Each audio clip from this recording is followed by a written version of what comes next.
ప్రభువు నామానికి స్తోత్రం. ప్రతిరోజు వినడం ద్వారా ఒక సంవత్సరానికి బైబిల్ చదవడానికి ఈ ఛానల్ సహాయపడుతుంది. Please subscribe and support. హృదయపూర్వక ధన్యవాదాలు. నేటి వేద భాగం ప్రసంగి గ్రంథం 11వ అధ్యాయం. నీ ఆహారమును నీళ్ల మీద వేయుము, చాలా దినములైన తరువాత అది నీకు కనబడును. 7 8 భాగము పంచిపెట్టుము. భూమి మీద ఈమి కీడు జరుగునో నీ వెరుగవు. మేఘములు వర్షముతో నిండి ఉండగా అవి భూమి మీద దాని పోయును. మ్రాను దక్షిణముగా పడినను ఉత్తరముగా పడినను అది పడిన చోటనే ఉండును. గాలిని గుర్తుపట్టువాడు విత్తడు, మేఘములను కనిపెట్టువాడు కోయడు. చూలాలి గర్భమందు ఎముకలు ఏ రీతిగా ఎదుగునది నీకు తెలియదు. గాలి ఏ త్రోవను వచ్చునో నీ వెరుగవు. అలాగుననే సమస్తమును జరిగించు దేవుని క్రియలను నీ వెరగవు. ఉదయమందు విత్తనమును విత్తుము, అస్తమయమందు నీ చేయి వెనుక తీయక విత్తుము. అది ఫలించునో ఇది ఫలించునో లేక రెండును సరిసమానముగా ఎదుగునో నీ వెరుగవు. వెలుగు మనోహరమైనది, సూర్యుని చూచుట కన్నుల కింపుగానున్నది. ఒకడు చాలా సంవత్సరములు బ్రతికిన ఎడల చీకటి గల దినములు అనేకములు వచ్చునని ఎరిగియుండి తాను బ్రతుకు దినములన్నీ సంతోషముగా ఉండవలెను. రాబోవునదంతయు వ్యర్థము. యవనుడా, నీ యవన కాలమందు సంతోషపడము. నీ యవన కాలమందు నీ హృదయమును సంతుష్టిగా ఉండనిమ్ము. నీ కోరిక చొప్పునను నీ దృష్టి యొక్క ఇష్టము చొప్పునను ప్రవర్తింపుము. అయితే వీటన్నిటిని బట్టి దేవుడు నిన్ను తీర్పులోనికి తెచ్చునని జ్ఞాపకముంచుకొనుము. లేత మనస్సును నడిప్రాయమును గతించిపోవునవి గనుక నీ హృదయములో నుండి వ్యాకులమును తొలగించుకొనుము. నీ దేహమును చెరుపు దాని తొలగించుకొనుము.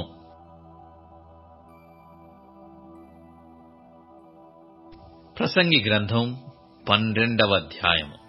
దుర్దినములు రాకముందే ఇప్పుడు వీటి యందు నాకు సంతోషము లేదని నీవు చెప్పు సంవత్సరములు రాకముందే తేజస్సునకును సూర్యచంద్ర నక్షత్రములకును చీకటి కమ్మకముందే వాన వెలసిన తర్వాత మేఘములు మరల రాకముందే నీ బాల్య దినములందే నీ సృష్టికర్తను స్మరణకు తెచ్చుకొనుము. ఆ దినమున ఇంటి కావలివారు వణుకుదురు, బలిష్ఠులు వంగుదురు, విసురువారు కొద్దిమంది ఎగుట చేత పని చాలించుకొందురు. కిటికీలలో గుండా చూచువారు కానలేకుందురు. తిరగటి రాళ్ళు ధ్వని తగ్గిపోవును. వీధి తలుపులు మోయబడును. పిట్ట యొక్క కూతకు ఒకడు లేచును. సంగీతమును చేయు స్త్రీలు, నాదము చేయు వారందరూ నిశ్శబ్దంగా ఉంచబడుదురు. ఎత్తు చోటులకు భయపడుదురు. మార్గముల యందు భయంకరమైనవి కనబడును. బాదము వృక్షము పువ్వులు పూయును, మిడత బరువుగా ఉండును. పుడ్డ బుడుసుల కాయ పలుగును. ఏలయనగా ఒకడు తన నిత్యమైన ఉనికి పట్టునకు పోవుచున్నాడు. వాని నిమిత్తము ప్రలాపించువారు వీధులలో తిరుగుదురు. వెండి త్రాడు విడిపోవును, బంగారు గిన్నె పగిలిపోవును, ధార యొద్ద కుండ పగిలిపోవును, బావి యొద్ద చక్రము పడిపోవును. మన్నయినది వెనకటి వలనే మరల భూమికి చేరును. ఆత్మ దాని దయచేసిన దేవుని యొద్దకు మరలపోవును. సమస్తము వ్యర్థమని ప్రసంగి చెప్పుచున్నాడు. సమస్తము వ్యర్థము. ప్రసంగి జ్ఞాని అయ్యుండెను. అతడు జనులకు జ్ఞానము బోధించెను. అతడు ఆలోచించి సంగతులు పరిశీలించి అనేక సామెతలను అనుక్రమపరచెను. ప్రసంగి ఇంపైన మాటలు చెప్పుటకు పూనుకొనెను. సత్యమును గూర్చిన మాటలు యథార్థ భావముతో వ్రాయుటకు పూనుకొనెను. జ్ఞానులు చెప్పు మాటలు ములుకొలల వలెను చక్కగా కూర్చబడి బిగగొట్టబడిన మేకుల వలెను ఉన్నవి. అవి ఒక కాపరి వలన అంగీకరింపబడినట్టున్నవి. ఇదియుగాక నా కుమారుడా, హితోపదేశములు వినుము. పుస్తకములు అధికముగా రచింపబడును, దానికి అంతము లేదు. విస్తారముగా విద్యాభ్యాసము చేయుట దేహమునకు ఆయాసకరము. ఇదంతయు వినిన తర్వాత తేలిన ఫలితార్థమీదే. దేవుని యందు భయభక్తులు కలిగియుండి ఆయన కట్టడలను అనుసరించి నడుచుండవలెను. మానవకోటికి ఇదియే విధి. గూఢమైన ప్రతి అంశమును గూర్చి దేవుడు విమర్శన చేయునప్పుడు ఆయన ప్రతి క్రియను, అది మంచిదే గాని చెడ్డదే గాని, తీర్పులోనికి తెచ్చును. రోమియులకు రాసిన పత్రిక 11వ అధ్యాయము. అలాగైన ఎడల నేనడుగుదన్నదేమనగా, దేవుడు తన ప్రజలను విసర్జించెనా? అట్లనరాదు. నేను కూడా ఇశ్రాయేలీయుడను, అబ్రహాము సంతానమునందలి బెన్యామీను గోత్రమునందు పుట్టినవాడను. తాము ముందెరిగిన తన ప్రజలను దేవుడు విసర్జింపలేదు. ఏలియాను గూర్చిన భాగములో లేఖనము చెప్పునది మీరెరుగరా? ప్రభువా, వారు నీ ప్రవక్తలను చంపిరి, నీ బలిపీఠములను పడగొట్టిరి, నేనొక్కడనే మిగిలియున్నాను, నా ప్రాణము తీయజూచుచున్నారు అని ఇశ్రాయేలునకు విరోధముగా దేవుని ఎదుట అతడు వాదించుచున్నాడు. అయితే దేవోక్తి అతనితో ఏమి చెప్పుచున్నది? బయలుకు మోకాళ్ళూనిన 7,000 మంది పురుషులను నేను శేషముగా నుంచుకొనియున్నాను. అలాగుననే అప్పటి కాలమందు సైతము కృప యొక్క ఏర్పాటు చొప్పున శేషము మిగిలియున్నది. అది కృపచేతనైన ఎడల ఇకను క్రియల మూలమైనది కాదు. కాని ఎడల కృప ఇకను కృప కాకపోవును. అలాగైన ఏమగును? ఇశ్రాయేలు వెదుకున్నది ఏదో అది వారికి దొరకలేదు. ఏర్పాటు నొందిన వారికి అది దొరికెను. తక్కిన వారు కఠిన చిత్తులైరి. ఇందు విషయమై నేటి వరకు దేవుడు వారికి నిద్రమత్తు గల మనస్సును, చూడలేని కన్నులను, వినలేని చెవులను ఇచ్చియున్నాడని వ్రాయబడి ఉన్నది. మరియు వారి భోజనము వారికి ఉరిగాను, బోనుగాను, ఆటంకముగాను, వారి క్రియలకు ప్రతిఫలముగాను ఉండునుగాక. వారు చూడకుండునట్లు వారి కన్నులు చీకటి కమ్మునుగాక. వారి వీపును ఎల్లప్పుడూ వంగిపోవునట్లు చేయుము అని దావీదు చెప్పుచున్నాడు. కాబట్టి నేనడుగునది ఏమనగా, వారు పడిపోవునట్లుగా తొట్టిల్లరా? అట్లనరాదు. వారికి రోషము పుట్టించుటకై వారి తొట్రుపాటు వలన అన్యజనులకు రక్షణ కలిగెను. వారి తొట్రుపాటు లోకమునకు ఐశ్వర్యమును, వారి క్షీణదశ అన్యజనులకు ఐశ్వర్యమును అయిన ఎడల వారి పునరుత్థానమెంత ఎక్కువగా ఐశ్వర్యవంతమగును. అన్యజనులకు మీతో నేను మాటలాడుచున్నాను. నేను అన్యజనులకు అపోస్తలుడనైయున్నాను గనక ఏ విధమునైనను నా రక్త సంబంధులకు రోషము పుట్టించి వారిలో కొందరినైనను రక్షింపవలెనని నా పరిచర్యను ఘనపరచుచున్నాను. వారిని విసర్జించుట లోకమును దేవునితో సమాధానపరచుట అయిన ఎడల వారిని చేర్చుకొనుట ఏమగును? మృతులు సజీవులైనట్టే అవును గదా. ముద్దలో మొదటి పిడికెడు పరిశుద్ధమైనదైతే ముద్దంతయు పరిశుద్ధమే. వేరు పరిశుద్ధమైనదైతే కొమ్మలను పరిశుద్ధములే. అయితే కొమ్మలలో కొన్ని విరిచివేయబడి అడవి ఒలీవ కొమ్మవైనయున్న నీవు వాటి మధ్యన అంటగట్టబడి ఒలీవ చెట్టు యొక్క సారవంతమైన వేరులో వాటితో కలసి పాలు పొందిన ఎడల ఆ కొమ్మలపైన నీవు అతిశయింపకుము. నీవు అతిశయించితివా? వేరు నిన్ను భరించుచున్నది గాని నీవు వేరును భరించుటలేదు. అందుకు నేను అంటుకట్టబడు నిమిత్తము కొమ్మలు విరిచి వేయబడినవని నీవు చెప్పుదువు. మంచిది, వారు అవిశ్వాసమును బట్టి విరిచివేయబడిరి. నీవైతే విశ్వాసమును బట్టి నిలిచియున్నావు. గర్వింపక భయపడుము. దేవుడు స్వాభావికమైన కొమ్మలను విడిచిపెట్టని ఎడల నిన్నును విడిచిపెట్టడు. కాబట్టి దేవుని అనుగ్రహమును కాఠిన్యమును అనగా పడిపోయిన వారి మీద కాఠిన్యమును నీవు అనుగ్రహ ప్రాప్తుడవై నిలిచియున్న ఎడల నీ మీద ఉన్న దేవుని అనుగ్రహమును చూడుము. అట్లు నిలవని ఎడల నీవును నరికివేయబడదువు. వారును తమ విశ్వాసములో నిలవకపోయిన ఎడల అంటుకట్టబడుదురు. దేవుడు వారిని మరల అంటుకట్టుటకు శక్తిగలవాడు. ఎట్లనగా నీవు స్వాభావికమైన అడవి ఒలీవ చెట్టు నుండి కోయబడి స్వభావ విరుద్ధముగా మంచి ఒలీవ చెట్టున కంటుకట్టబడిన ఎడల స్వాభావికమైన కొమ్మలగు వారు మరి నిశ్చయముగా తమ సొంత ఒలీవ చెట్టున అంటకట్టుబడరా? సహోదరులారా, మీ దృష్టికి మీరే బుద్ధిమంతులమని అనుకొనకుండునట్లు ఈ మర్మము మీరు తెలుసుకొనగోరుచున్నాను. అదేమనగా అన్యజనుల ప్రవేశము సంపూర్ణమగు వరకు ఇశ్రాయేలునకు కఠిన మనస్సు కొంతమట్టుకు కలిగెను. వారు ప్రవేశించునప్పుడు విమోచకుడు సియోనులో నుండి వచ్చి యాకోబులో నుండి భక్తిహీనతను తొలగించును. నేను వారి పాపములను పరిహరించినప్పుడు నా వలన వారికి కలుగు నిబంధన ఇదియే అని వ్రాయబడినట్టు ఇశ్రాయేలు జనులందరూ రక్షింపబడుదురు. సువార్త విషయమైతే వారు మిమ్మును బట్టి శత్రువులు గాని ఏర్పాటు విషయమైతే పితరులను బట్టి ప్రియులయ్యున్నారు. ఏలయనగా దేవుడు తన కృపావరముల విషయములోనూ పిలుపు విషయములోనూ పశ్చాత్తాపపడడు. మీరు గతకాలమందు దేవునికి అవిధేయులయ్యుండి ఇప్పుడు వారి అవిధేయతను బట్టి కరుణింపబడితిరి. అటువలనే మీ ఎడల చూపబడిన కరుణను బట్టి వారును ఇప్పుడు కరుణ పొంది నిమిత్తము ఇప్పుడు వారు అవిధేయులయ్యున్నారు.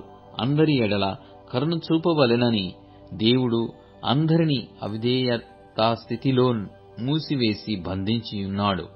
ఆహా, దేవుని బుద్ధి జ్ఞానముల బాహుల్యము ఎంతో గంభీరము. ఆయన తీర్పులు ఎంతో అశక్యములు. ఆయన మార్గములెంతో అగమ్యములు. ప్రభువు మనస్సును ఎరిగినవాడెవడు? ఆయనకు ఆలోచన చెప్పినవాడెవడు? ముందుగా ఆయనకిచ్చి ప్రతిఫలము పొందగలవాడెవడు? ఆయన మూలమునను ఆయన ద్వారాను ఆయన నిమిత్తమును సమస్తము కలిగియున్నవి యుగముల వరకు ఆయనకు మహిమ కలుగునుగాక. ఆమేన్. రోమీలకు రాసిన పత్రిక 12వ అధ్యాయము. కాబట్టి సహోదరులారా, పరిశుద్ధమును దేవునికి అనుకూలమునైన సజీవ యాగముగా మీ శరీరములను ఆయనకు సమర్పించుకొనుడని దేవుని వాత్సల్యమును బట్టి మిమ్మును బతిమాలుకొనుచున్నాను. ఇట్టి సేవ మీకు యుక్తమైనది. మీరు ఈ లోక మర్యాదను అనుసరింపక ఉత్తమమును అనుకూలమును సంపూర్ణమునైయున్న దేవుని చిత్తమేదో పరీక్షించి తెలుసుకొనున్నట్లు మీ మనస్సు మారి నూతనమగుట వలన రూపాంతరము పొందుడి.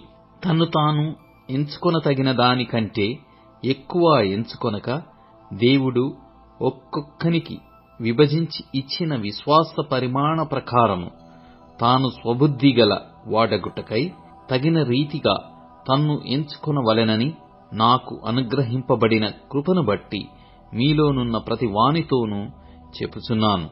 ఒక్క శరీరంలో మనము అనేక అవయవములయుండినను ఈ అవయములన్నిటికీ ఒక్కటే పని ఎలాగు ఉండునో అలాగే అనేకులమైన మనము క్రీస్తులో ఒక్క శరీరముగా ఉండి ఒకనికొరకొకరము ప్రత్యేకముగా అవయములమైయున్నాము. మన అనుగ్రహింపబడిన కృప చొప్పున వేర్వేరు కృపావరములు కలిగిన వారమైయున్నాము గనుక ప్రవచన వరమైతే విశ్వాస పరిమాణమును చొప్పున ప్రవచింతము, పరిచర్య అయితే పరిచర్యలోను, బోధించువాడైతే బోధించుటలోను, హెచ్చరించువాడైతే హెచ్చరించుట యందులోను పని కలిగియుందము.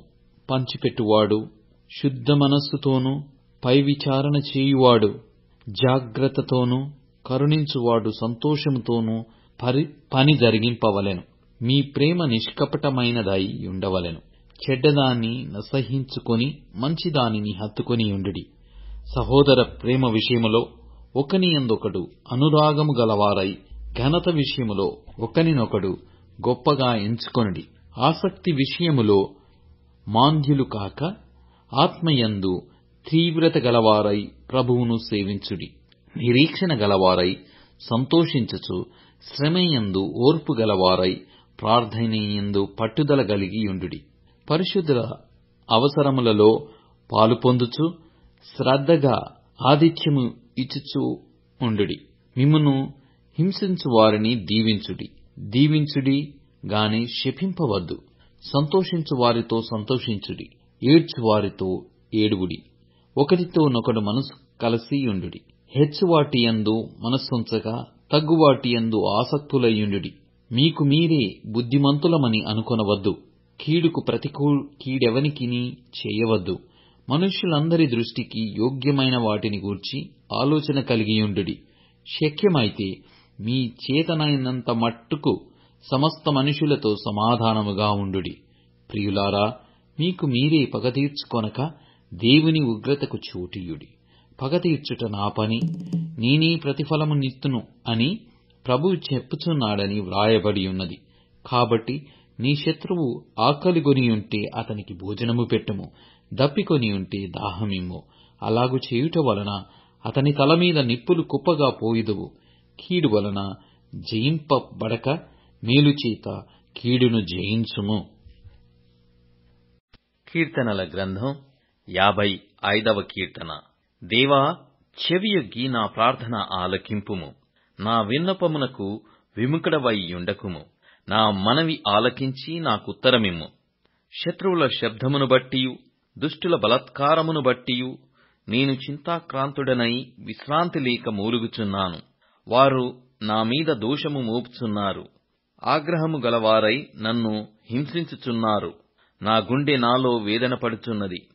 మరణ భయము నాలో పుట్టుచున్నది. దిగులును వణుకును నాకు కలుగుచున్నవి. మహాభయము నన్ను ముంచివేసెను. ఆహా, గువ్వవలే నాకు రెక్కలున్న ఎడల నేను ఎగిరిపోయి నెమ్మదిగా నుందునే.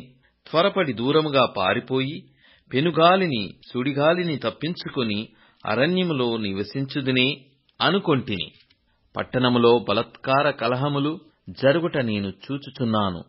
ప్రభువా, అట్టి పనులు చేయువారిని నిర్మూలము చేయుము. వారి నాలుకలు ఛేదించుము. రాత్రింబగళ్ళు వారు పట్టణపు ప్రాకారముల మీద తిరుగుచున్నారు. పాపమును చెడుతనమును దానిలో జరుగుచున్నవి. దాని మధ్యను నాశన క్రియలు జరుగుచున్నవి. వంచనయు కపటమును దాని అంగడి వీధులలో మానక జరుగుచున్నవి. నన్ను దూషించువాడు శత్రువు కాడు. శత్రువైన ఎడల నేను దాని సహింపవచ్చును. నా మీద మిట్టిపడువాడు నాయందు పగబట్టినవాడు కాడు. అట్టివాడైతే నేను దాగియుండవచ్చును. ఈ పని చేసిన నీవు నా సహకారివి, నా చెలికాడవు, నా పరిచయుడవు. మనము కూడి మధురమైన గోష్ఠి చేసి యున్నవారము. ఉత్సవమునకు వెళ్ళు సమూహముతో దేవుని మందిరమునకు పోయి యున్నవారము. వారికి మరణము అకస్మాత్తుగా వచ్చునుగాక. సజీవులుగానే వారు పాతాళమునకు దిగిపోవుదురుగాక. చెడుతనము వారి నివాసములలోనూ వారి అంతరంగమునందును ఉన్నది. అయితే నేను దేవునికి మొర్రపెట్టుకొందును. యెహోవా నన్ను రక్షించును. సాయంకాలమున ఉదయమున మధ్యాహ్నమున నేను ధ్యానించుచు మొర్రపెట్టుకొందును. ఆయన నా ప్రార్థన ఆలకించును. నా శత్రువులు అనేకులయ్యున్నారు. అయినను వారు నా మీదికి రాకుండునట్లు సమాధానము కలగజేసి ఆయన నా ప్రాణమును విమోచించియున్నాడు. పురాతన కాలము మొదలుకొని ఆసీనుడగు దేవుడు మారుమనస్సు లేనివారై తనకు భయపడని వారికి ఉత్తరమిచ్చుచు తమతో సమాధానముగా నున్న వారికి వారు బలాత్కారము చేయుదురు. తాము చేసిన నిబంధనను అతిక్రమింతురు. వారి నోటి మాటలు వెన్నవలే మృదువుగా నున్నవి. అయితే వారి హృదయములో కలహమున్నది. వారి మాటలు చమురు కంటే నునుపైనవి. అయితే అవి వరదీసిన కత్తులే. నీ భారము యెహోవా మీద మోపుము. ఆయనే నిన్ను ఆదుకొనును. నీతిమంతులను ఆయన ఎన్నడును కదలనీయడు.